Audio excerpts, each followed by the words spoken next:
ಸುಮಾರು 35 ಪೂಜೆ ಮಾಡುತ್ತಿದ್ದಾನೆ. ಸಿಗಲು ತೋಳು ಮಾಡಿ ಬ್ಯಾಟಿ ಮೇಲೆ ಮುಡ್ತೇನೆ.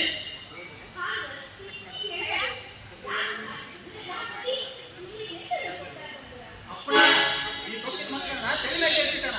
ಇಲ್ದಿದ್ರೆ ಈ ಸೊಕ್ಕ ಹಳಚೂರಿ ರಾಜವಂಶದ ರಾಜಪುತ್ರ ಆಗಲಿ ಸೊಪ್ಪೆ ಬರ್ತೀನಿ ಆಯ್ತು.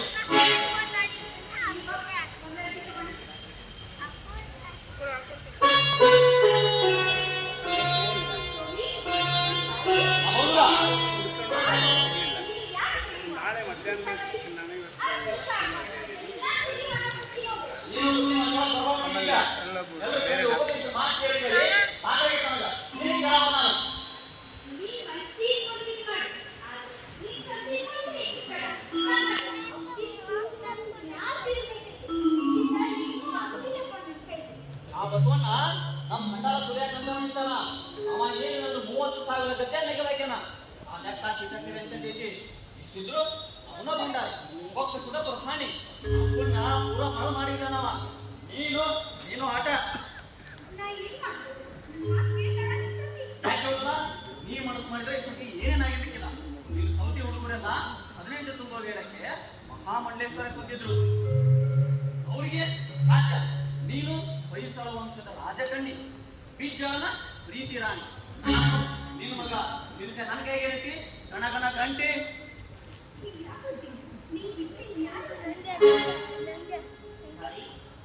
10-15 ಸಹಸ್ರ ಶರಣರು ಬಂದು ಭಂಡಾರಕ್ಕ ಮುಗಿಯಾರ. ಆದ್ರೆ ಅವರ ನಡವಳಿಕೆ ಒಗ್ಗಟ್ಟು ನೋಡ್ಬೇಕು. 4 ದಿವಸ ಬಸವಣ್ಣ ಬಂದು ನಾ ಬಂದೀನಿ ನೀವು ಬಡ್ರಿ ಮನೆಗೆ ಅಂದಾಗ ಮನೆಗೆ ಹೋಗ್ಯಾರ. ಬಸವ ಭಕ್ತಿ ಇದ್ದಷ್ಟು ಸ್ವಾಮಿ ಭಕ್ತಿ ಹದನೋ ಇಲ್ಲ ಅನ್ನೋದು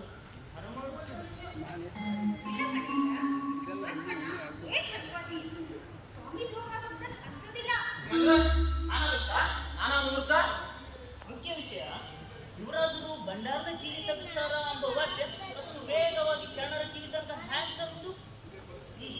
ಈ ಹಾಸ್ತಂದಾಗ ಶರಣರ ಗೂಢಾಚಾರದ ಜಾಲ ಎಷ್ಟು ಅಭ್ಯಾಸ ಅನ್ನೋದಕ್ಕ ಯಾವ ಸಾಕ್ಷಿ ಬೇಕು? ಭಂಡಾರದ ದ್ವಾರ ತೆಗಿಸಿ ಒಂದು ಪ್ರಹಾರ ಆಗಿರ್ಲಿಕ್ಕಿಲ್ಲ. ಮತ್ತೆ ಬಿಡ್ತಲ್ಲ ಶರಣರ ಸೇವೆ.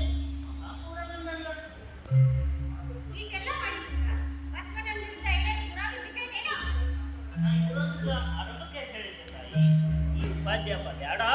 ಆ ಬಸವಣ್ಣ ತುಸು ಹಾಳದಾಗ ಮನುಷ್ಯನಲ್ಲ ಅಂತವನನ್ನ ಚಿತ್ರವರಗಳಲ್ಲಿ ಸಿಲುಕಾಕಿಸಿ ಏನು ಪುರುಷಾರ್ಥ ಸಾಧಿಸಿದಂಗಾಗ ನೋಡಿ ಇಡೀ ಮದ್ದಾನೇನ ಹಿಡ್ದ ಬಂದಾರು.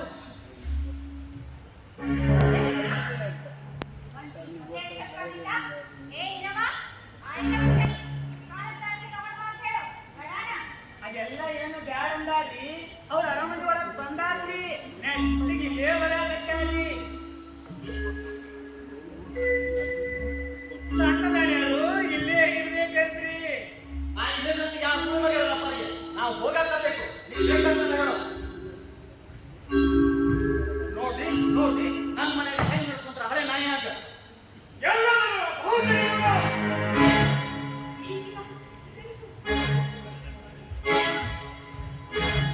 ಎಲ್ಲಿ ಬಂದು ಅಡಿಕೊಂತಾನೆ.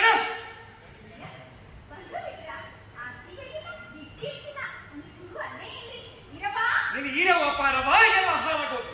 ಆಕುಲ ಗಂಟಕ ಸೂಳೆ ಮಗ ಬಂದಾನೇನಿಲ್ಲಿ.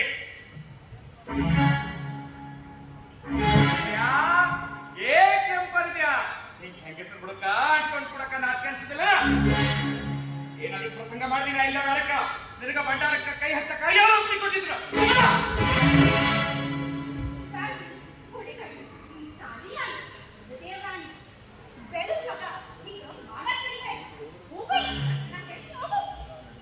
ಅಯ್ಯೋ ಈ ಮನಿದ ಹಂಗ ಕೊಟ್ಟಾನ. ಹಂಗ ಕಳಿಸಿ ಸತ್ರಂಬ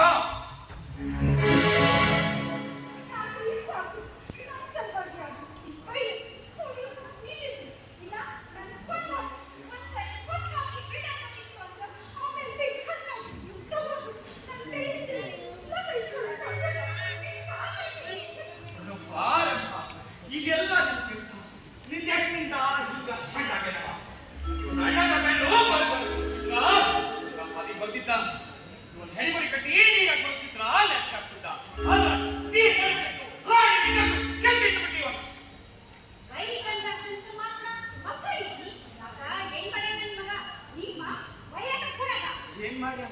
ಕೇಳಲಿಲ್ಲ ಅಲ್ಲಿ ಅವನ ಪರಾಕ್ರಮನ.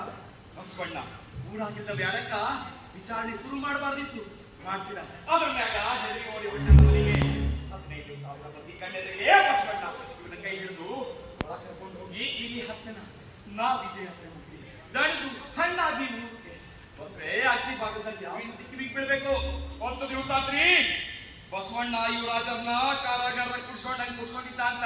ಇಂದ ಮುಂಜಾನೆ ಲೆಕ್ಕ ಬರದಾದ್ಮ್ಯಾಗ ಹೋಗಕ್ ಬಿಟ್ಟಾನಂತ. ಮತ್ತಿಟ್ಟೆಲ್ಲ ಮಾನ ಕಳ್ಕೊಂಡಿದ್ದಕ್ಕೆ ಏನಾದ್ರು ಸಿಕ್ತಂದಿ? ಒಂದು ಬಾಳಕು ಕವಡಿ ಹೆಚ್ಚು ಕಮ್ಮಿ ಆಗಿತ್ತು, ಒಂದು ತುಗ್ಗಾಣಿ ಏರುಪೇರ. ಬಸವಣ್ಣನ ಲೆಕ್ಕ ಅದು ಬ್ರಹ್ಮಲಿಖಿತ. ಭದ್ರ ತಂತಿ ಕೂಡ ಅಳಗಾಡಲಿಲ್ಲ. ಅದಕ್ಕ ಬಂದಾರಿ ಮಾಡಿ ನಮ್ಗ ಗೊತ್ತಾತು. ಮಾಡಕ ಏನು ಹೇಳ್ತೈತಿ, ಮಾತಾಡಕ ನಾಲ್ಗೆ ಹೇಳೋದಿಲ್ಲ. ಇದು ನಿಂತವ್ರ ಮನೆಗೆ ಸಂಭಾವಿತನ ಬ್ಯಾಡಿಲೆ ಕಳಚು ಹೊರಟ ಕೇಳಕ್ ಹತ್ತೀನಿ ನೀ ನಡೆ ಬಾಯಿ ಹಾಕೋಣ.